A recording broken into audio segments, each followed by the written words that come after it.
అర్థమైందా? ఎప్పుడు కానీ తిట్టవద్దు. ఈమెమేది కుమారికి ఏమది వాక్యవంతుడు తల్లికి. తర్వాత తండ్రి దీవెన ఉండాలా కదా, తండ్రులు కూడా దీవించాలి. చూడండి, తండ్రి దీవిస్తున్నాడు. అది కారణం 49 దీవిస్తున్నాడు. 49 49 20 5వ వచనమా? అబ్బా, ఆశీర్లో శ్రేష్టమైన ఆహారం కలదు. ఎవరు చెప్తున్నారు? తండ్రి దీవిస్తున్నాడు. ఎందుకన్నా ఆశీర్వదానికి భాగ్యవంతుడు అన్నారు. తర్వాత తర్వాత ఆహారం సమస్తం అందరికీ ఈ తండ్రి దీవించాడు. మరి ప్రవక్త ఏమని దీవించాడు చూద్దాం. ఉపదేశ కాండము ప్రవక్త కూడా దీవించాడు. ద్వితీయోపదేశ కాండం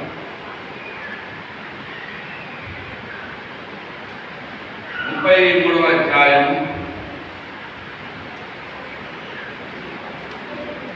ఆశయాన్ని గురించి ఇస్తాను.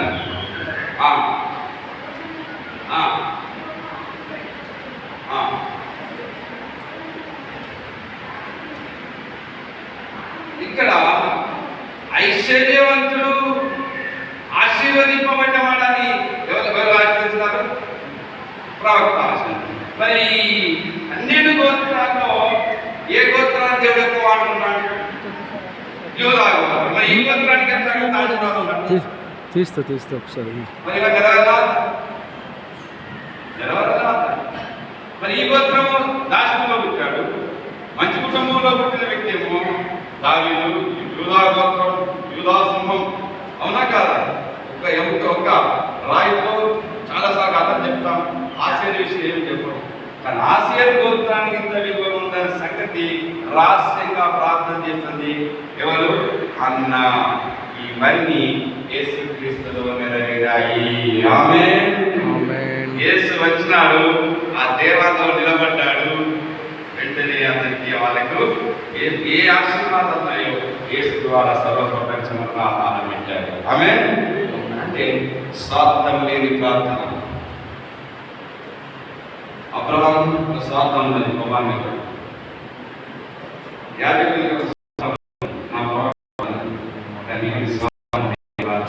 ప్రజల యొక్క విమోచన కొరకు నిలబడ్డది. అందుకని ఆశీరు ఆమేన్. అందుకని చెప్పేసి నీ జీవితంలో నీ కుమారుడు, ముగ్గురు కుమారులు ఏ కుమారుడు లాగా ఉండాలో మీరే ప్రార్థించేయండి.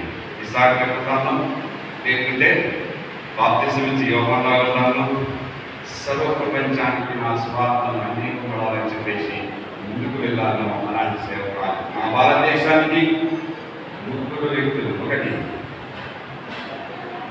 శిష్యుడైన తోమా మన భారతదేశానికి వచ్చాడు. 52 సంవత్సరాలు వచ్చాడు. రెండవ వ్యక్తి ఈరోజు మన బైబిల్ మన చేతిలో ఉంటే విలియం కేరీ ఈ భారతదేశానికి పంపించాడు.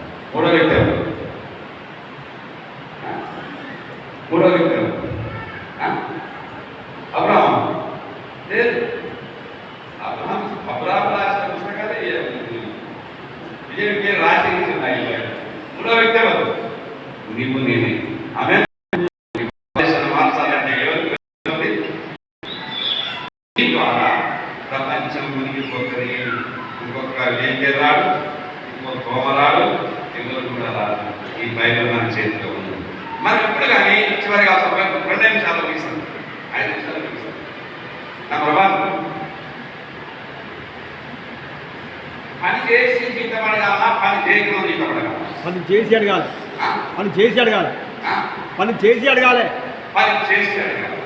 సువార్త చేసి ప్రార్థించాలా? ప్రార్థించి సువార్త చేయాలి. ప్రార్థించి సువార్త చేయాలి. ప్రార్థించి సువార్త చేయాలి. ఎంత చేయాలి? ప్రార్థించి సువార్త చేయాలి. సువార్త చేసి ప్రార్థించమన్న చేతులు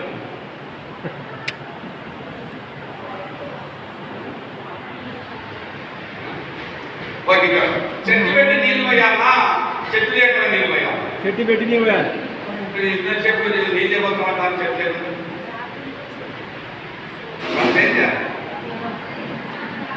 సువార్త చెప్పి వాళ్ళ గురించి ప్రార్థన చేయాలి కానీ సువార్త చెప్పకుండా నువ్వు ఎంతసేపు ప్రార్థన చేస్తే దేవుడు చెప్పిన వాగ్దానానికి వ్యతిరేకంగా ఉన్న వాళ్ళని కాదా? సర్వలోకానికి వెళ్ళి సువార్త ప్రకటించమన్నాడు కానీ మోస తల్లి లేక అది పాతని మన సమీర్ తల్లి పాతని మన బాప్తిసం ఇచ్చే వ్యవహారం పాతని మన కొత్త నిబంధనలు ఉన్నావు ఆజుగే